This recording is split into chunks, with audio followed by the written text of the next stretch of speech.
சபரிமலை கோவில் முன்பெல்லாம் அதிகபட்சம் வருடத்திற்கு 4 அல்லது 5 முறைதான் திறக்கப்பட்டது.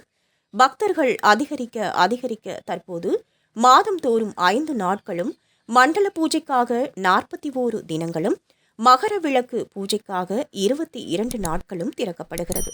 மற்ற கோவில்களைப் போல குறைவான நாட்களே நடை திறக்கப்படுகிறது. இதனால் நடை திறக்கப்படும் நாட்களில் நெய்வேத்தியமும் பூஜைகளும் சிறப்பாக செய்யப்படுகிறது.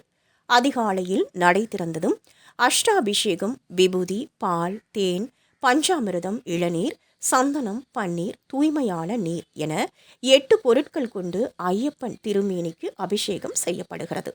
இந்த அபிஷேகம் முடிந்ததும் பழம், தேன், சர்க்கரை கலவையால் செய்யப்படும் திருமதுரம் நெய்வேத்தியமாக படைக்கப்படும். அதன்பின் பக்தர்கள் இருமுடியில் கொண்டு வரும் நெய்யை ஐயப்பன் ஏற்றுக்கொள்ளும் அதி இஷ்ட அபிஷேகம் நடைபெறும். காலை 11:30 மணி வரை நெய் அபிஷேகம் தொடரும். அதன்பின் ஐயப்பனை குளிர்விக்க கால அபிஷேகம் என்கின்ற சந்தன அபிஷேகம் செய்து இடித்து பிழிந்து எடுத்த தேங்காய் பாலுடன் கதளைப்பழம், பச்சரிசி, சர்க்கரை, சுக்கு, நெய் போன்றவற்றை சேர்த்து தயாரிக்கும் இடித்து பிழிந்த பாயாசம் நெய்வேத்தியமாக படைக்கப்படும்.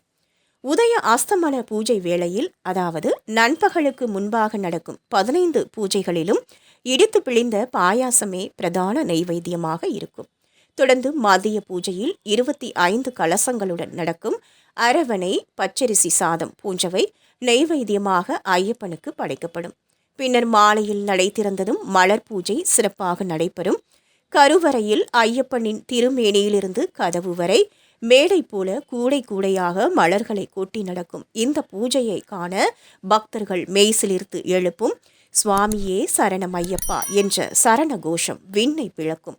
தொடர்ந்து மாலை 6:30 மணிக்கு நடக்கும் தீபாராதனையின் போது பச்சரிசி சாதமும், இரவு அங்காள பூஜைக்கு பானகமும் அப்பமும் நெய்வேத்தியமாக படைக்கப்பட்டு ஹரிவராசனம் பாடப்படுகிறது.